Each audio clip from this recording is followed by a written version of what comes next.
That the job market goes in cycles is all clear, right? We know that there's hire, fire, and then it's the repeat cycle. And in this video, we're going to talk about what do you do after you let go tens of thousands of people in your organization and you're like, oh my gosh, what do I do? Morale is absolutely down. I need to change something. Productivity is probably down. So what do you do? Well, they probably have a bunch of meetings that they come up with, let's offer all these employees free coffee.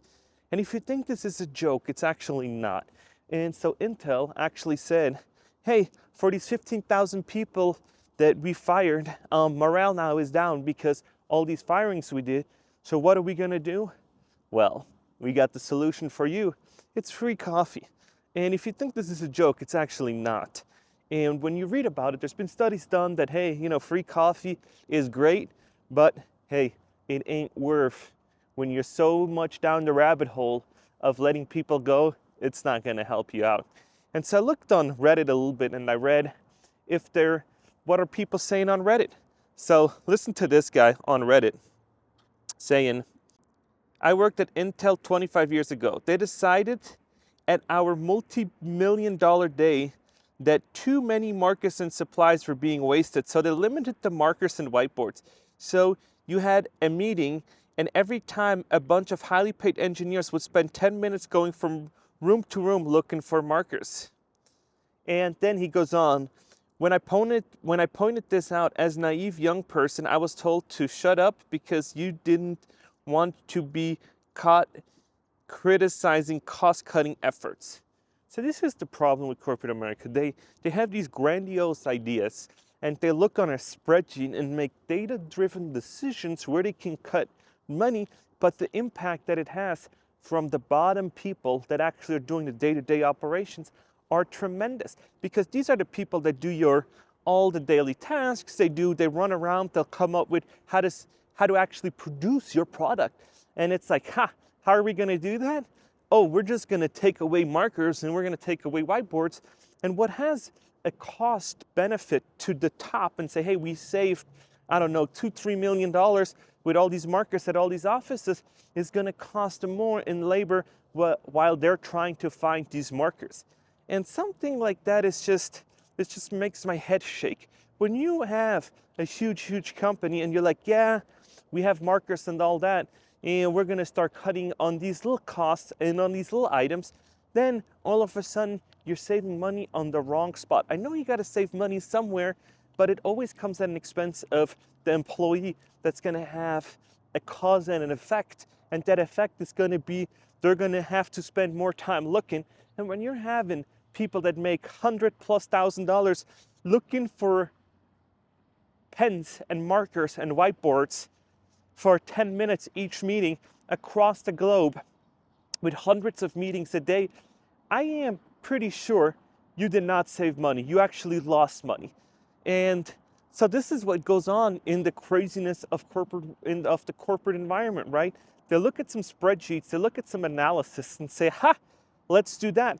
And then once you ask them, they're not gonna tell you the truth because they don't wanna lose their job. People are now so scared of speaking up and saying, like this other person that said, oh, I'm gonna tell that or bring that to attention. Then they say, don't do anything that jeopardizes your position, right? And so you just take it and you deal with it. So these feedback forms that they have and that they're saying, you gotta fill out and be honest with these feedback forms. Never be honest, always lie. Because if you're gonna fill out these forms, they say, oh, they're not gonna know. Yeah, they know who it was. They can pinpoint it down. I spoke to somebody that's high up in a law firm in HR. They said, we can always figure out who it was because we can see when they took it, on what internet connection, and then they can kind of triangulate who it was. And so never ever be honest. Always be like, yeah, everything's great, because you just can't do it. You just can't be truthful without them then actually retaliating against you and saying, you know what, this isn't who we want as a team leader or as a team player, right? So what do? You just say, yeah, everything is great, and you just deal with the consequences. Because if you were truthful, if this was a truthful organization and we could all be like adults and say, hey, these cost-cutting measures that you're doing is gonna cost us way more because we're running around trying to find these markers, well, we can actually get paid to do the work. But no, we're looking for markers that cost us time, that cost us money.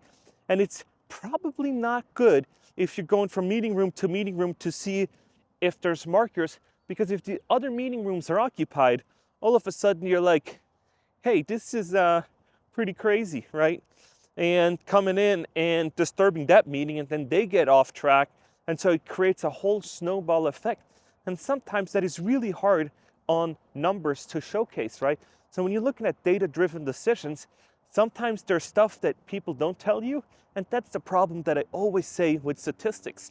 Whenever I say stuff, hey, if you know about statistics, they're super skewed. And once you can say, with statistics, you can look at the election, you can look at all these statistics, and you can always find that they're outliers, they're an average, right? And not everybody can be above average, but you just say, hey, these states should go to Democrat, Republican Party because of statistics, of sample sizes, and all these other things. And where they got those information from, who knows how, who knows where, and who knows how they got it. And so they're always like, oh, we got to find new ways of implementing statistics to be more accurate.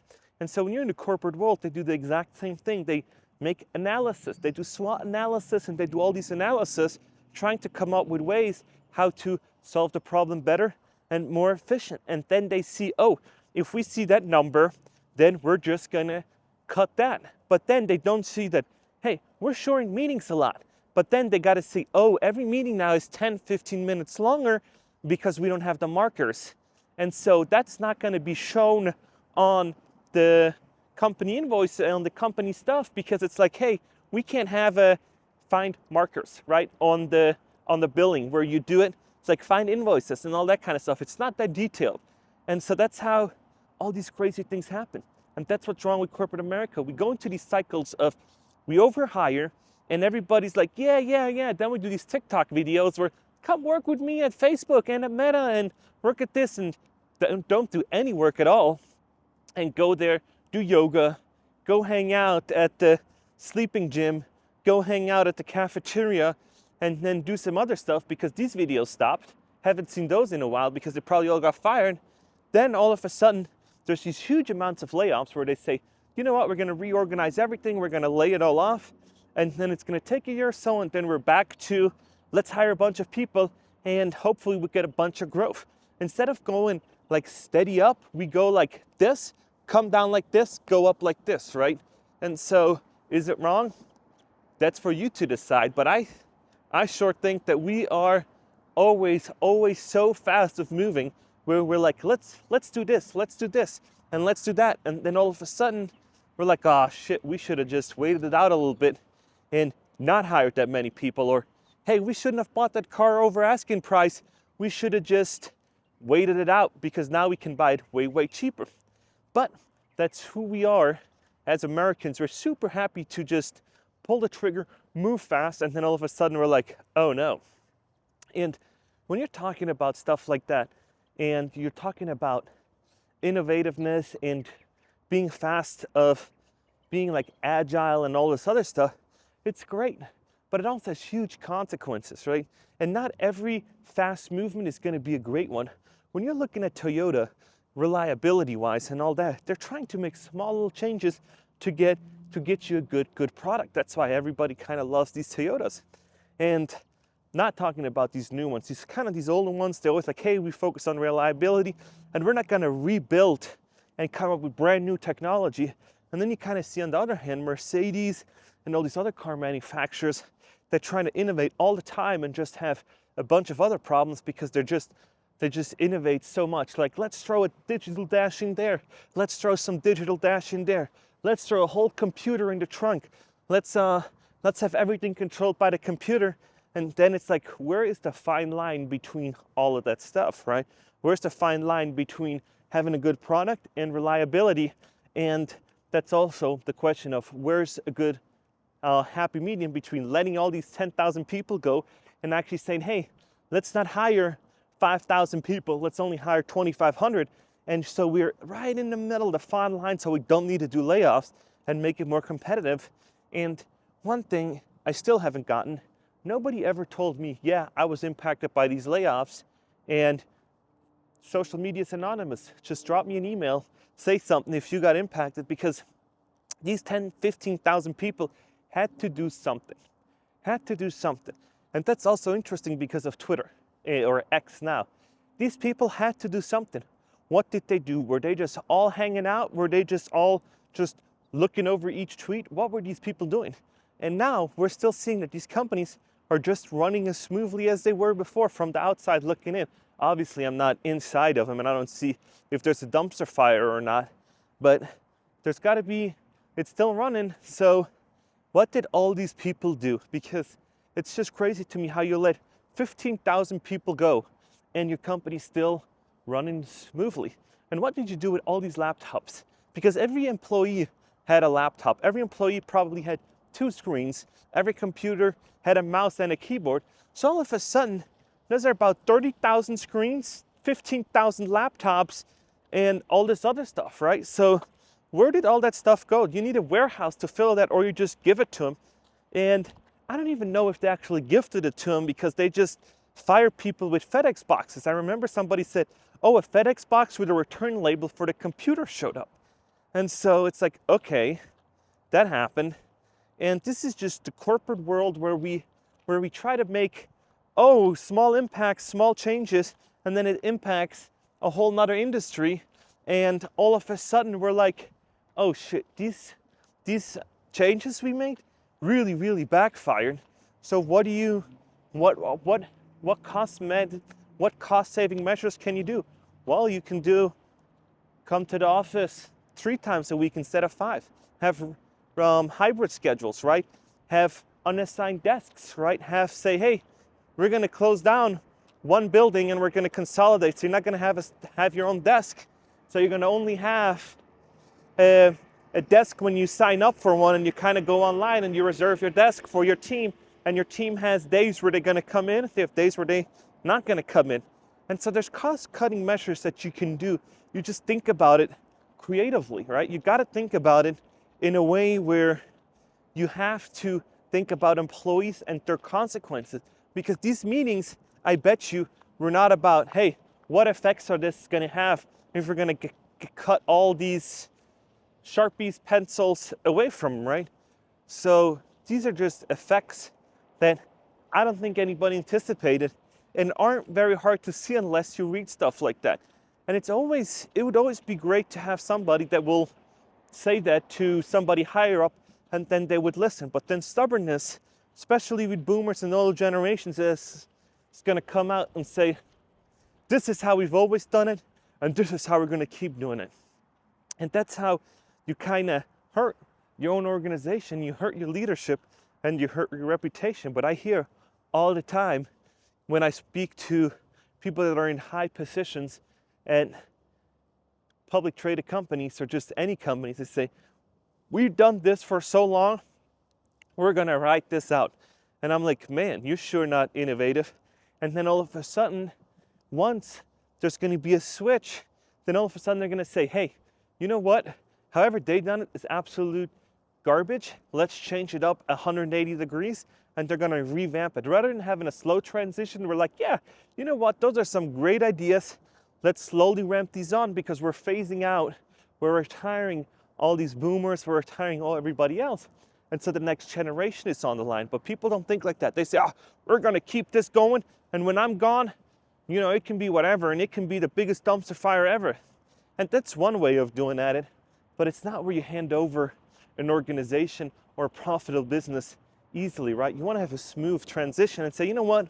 We should probably start onboarding or start telling these younger managers that, hey, at one point you're going to be leading these organizations, so we're going to have to slowly teach you our values and our principle, what got us there, and then add yours to it so we can make it even a better company. But they're like, nah, we're living for today only, and whatever comes afterwards, who cares about that? And so I'm just like, holy shit. And then people are like, you know, we're gonna be in big trouble, so we gotta start our own businesses and do it on the side. And I always said, that's what you always gotta do. I got comments like that said, oh, what do you do? Well, if you work in tech, if you work there, build up a social media presence, start interacting on LinkedIn if you haven't connected me on LinkedIn. So if you're building up an online presence and you offer consulting on the side, on the weekends, try to offer your services. And the same goes if you're a car mechanic, if you're a diesel mechanic, if you're doing all kinds of different things, you can offer your services to people that are just, hey, I need that, so let's do it. So if you're a private chef, or if you're a chef, or you're working fast food, you can say, hey, I have some cooking skills, let me get a catering license and let me start my catering company, and Saturdays and Sundays start catering. And there's all these opportunities, and you still have the security of a paycheck. So when people call me and say, hey, I'm really trying to get this started, how should I do it? Well, start taking 2 days a week to pursue that passion, and then see how much it pays. Because I bet you, if you can get that one catering job, or you can get that first mechanic gig job, your first one's not going to be that profitable, because you're not going to make it profitable because you don't know all the in and outs of running a business and all that kind of stuff. So you might be like breaking even, but it's a nice little eating out token, right? You can go eat out, you can buy something else, you can buy the TV you wanted, or use the money to do something else. And so after like once or twice, you kind of know how to price things, you kind of know where you want to go, and then you can see, hey, I'm starting to get really busy. And why am I saying that? Because I was just at Trader Joe's the other day, and I said, so when's your shift done? He's like, I'm done at 11. I always start early in the morning, and then I'm done in the afternoon at like 11ish or somewhere. And it's like, so what do you do in the afternoon? He's like, oh, that's where my time comes in. That's where I run my business. I was like, so what do you do? Oh, I run parts around town. So he kind of does distributing stuff. And he's like, yeah, I'm an independent contractor. So I drive parts around town, and I absolutely love it. And I do all that in the afternoon. So this guy is actually working a full-time job, and he's like, yeah, Trader Joe's have great benefits. So I do it for the benefits. And then afterwards, I pursue my own thing, and I absolutely love it, and I make more there. But hey, the benefits and all that, it's just so good, I just can't do it.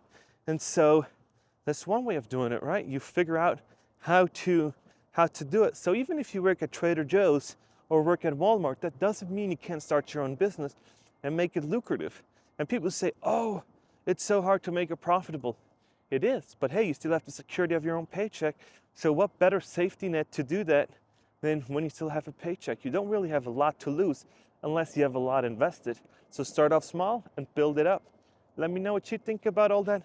And don't offer your employees free coffee after you let huge amounts of employees go. I really appreciate it. Please like that video. That would really help me out. And if you want to, subscribe. And I really appreciate you guys, and I'll see you in the next one.